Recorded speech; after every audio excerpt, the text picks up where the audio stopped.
వారి నామంలో అందరికీ వందనాలు తెలియజేస్తున్నాను.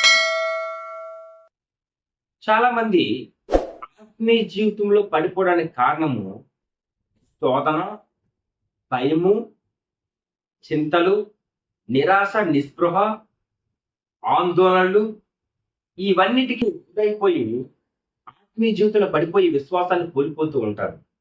వీటికి కారణం ఎవరు? ఇలా పడిపోవడానికి కారణం ఎవరంటే సాతాను.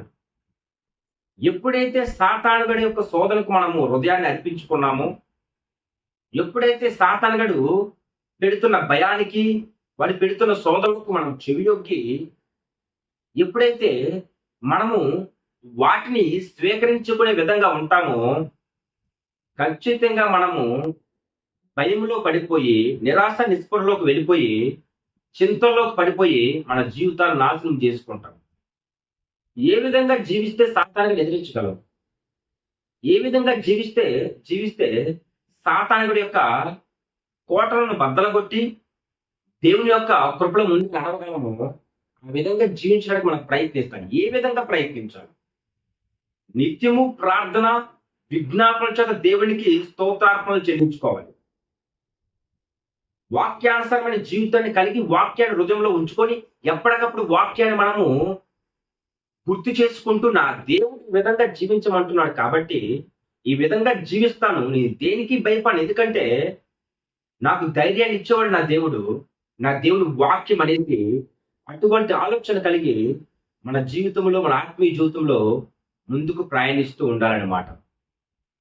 కాబట్టి సాతానుగాడికి తెలుసు, ఒక వ్యక్తిని ఏ విధంగా శోధిస్తే వాడు ఆ శోధనలో పడిపోయి దేవుణ్ణి దూషిస్తాడు, దేవుణ్ణి విమర్శించేసి నా దేవుడు నాకేమీ చేయలేదు, అతనేమి దేవుళ్ళు అనేసి తిట్టి లోకంలో కలిసిపోయి నాశనం అయిపోతాడో సాతానుగాడికి తెలుసు. కాబట్టి అటువంటి శోధనలో పడేయడానికి వాడు ప్రయత్నిస్తూ ఉంటాడు. నీ వీక్నెస్, మన వీక్నెస్ వాడు కనిపెడుతూ ఉంటాడు. ఏ మాటలు ఈ బిడ్డకి, ఈ కుమారుడికి, ఈ కుమార్తెకి ఎక్కిస్తే వీళ్ళు తమ ఆత్మీయ జీవితంలో పడిపోతారో అయ్యే మాటలు మన దగ్గరికి వచ్చినట్లు చేస్తూ ఉంటాడు. ఏ భయాన్ని అయితే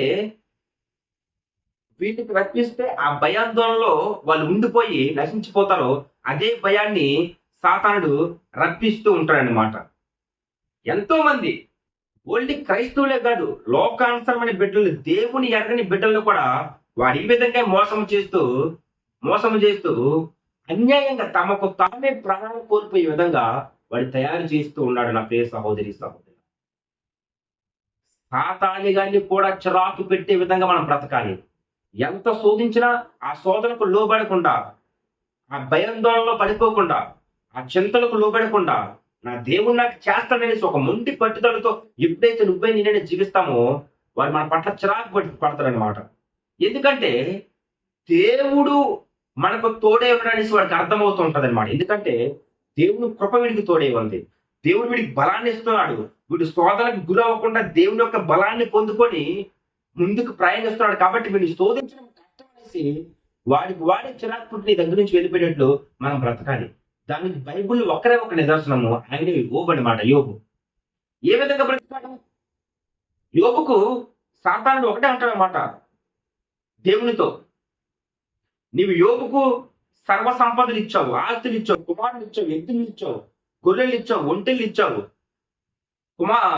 భార్యని ఇచ్చావు, యోబుకు లోబడి బ్రతికే మంచి భార్యను దయచేసావు. ఇవన్నీ ఈ సంపదలను నువ్వు యోబుకి ఇచ్చావు కాబట్టి నిన్ను స్తుతిస్తున్నాడు. ఒకవేళ ఇవన్నీ తీసుకోడు, ఆయన విశ్వాసము, ఆయన భక్తి బయటపడదనేసి సాతానుడు దేవుని దగ్గర అన్నప్పుడు దేవుడు యోబుకు పరీక్ష పెడతాడనమాట. ఆయనను యోబు లొంగిపోయాడా? సాతానుడి శోధనకు పడిపోయాడా? అన్నీ తీస్తాడు. కుమారులను చంపేశాడు, కుమార్తెలను చంపేశాడు, గొర్రెలు తీస్తాడు, ఒంటెలు తీస్తాడు, ఇద్దరు తీస్తాడు. సర్వ సంపదలను, యోబుకి ఎటువంటి ఆస్తి ఉందో మొత్తాన్ని తీసేసి శరీరాన్ని కూడా నశింపచేసేసి చావు బ్రతుకుల వరకు తీసుకొని వెళ్ళిపోతాడనమాట. అయినను యోబు వాడి శోధనకి లొంగకుండా, వాడి శోధనలో పడిపోకుండా దేవుడితో తిరిగి ఒకే ఒక మాట అంటాడు, దేవుడే ఇచ్చాడు, దేవుడే తీసుకొని పోయాడు, దేవుని నామానికే స్తోత్రము కలుగును గాక అనేసి ఆ ఒక్క మాటతో దేవుని యొక్క హృదయాన్ని గెలుచుకుంటాడు. ప్రియ సహోదరి సహోదరులారా, చిన్న చిన్న వాటికి మనం పడిపోయి చిన్న చిన్న చిన్న చిన్న శోధనలకు మనం గురైపోయి దేవుణ్ణి తిట్టి దేవుని దూషించే సన్నివేశాలు, ఆ రోజులు, ఆ సమయాలు చాలా ఉన్నాయన్నమాట. ఈ రోజు ఈ మాటలు వింటున్న ప్రతి ఒక్కరు కూడా నీ బ్రతుకు ఏ విధంగా ఉంది? నిజంగానే దేవునికి లోబడి బ్రతుకుతున్నావా? లేకపోతే సాతాను పెట్టిన భయాన్ని కావచ్చు, సాతాను పెట్టిన శోధనని కృంగిపోయి నిరాశ నిస్పృహలు వెళ్ళిపోయి నా దేవుడు నాకేమీ చేయలేదనేసి దేవుని దూషించే విధంగా మాట్లాడవు. ఒకసారి నీకు నువ్వే పరీక్షించుకోవాలన్నమాట. వాక్యం వింటున్న ప్రతి ఒక్క బిడ్డ కూడా సాతాన్ని గాని ఈ విధంగా మనం ఎదిరించాలి. వాడి శోధనకు మనం లొంగకూడదు. ముందు పట్టుదలతో ఉండాలి. నా దేవుడు నాకున్నాడు, నేను చనిపోయినా పర్వాలేదు, నా ఆత్మ నా దేవుని రాజ్యానికి వెళ్తుంది, వాడి శోధనకు మాత్రం నేను భయపడను. నేను చనిపోయినా పర్వాలేదు, నా ఆత్మ నా దేవుని రాజ్యంలో ఉంటాను. చనిపోయిన తర్వాత వాడి శోధనకు కానీ, వాడి పెడుతున్న లోకాశ్రమ ఇచ్చలకు కానీ, వాడి పెడుతున్న భయానికి కానీ, వాడి పెడుతున్న చింతలు కానీ నేను భయపడనేసి ఎప్పుడైతే ఆ పట్టుదలతో జీవిస్తూ ఉంటావో వాడి శోధనలు ఎదుర్కొంటావో సాతాను గడి కూడా పరిగెత్తించే విధంగా నువ్వు జీవిస్తూ ఉంటావు.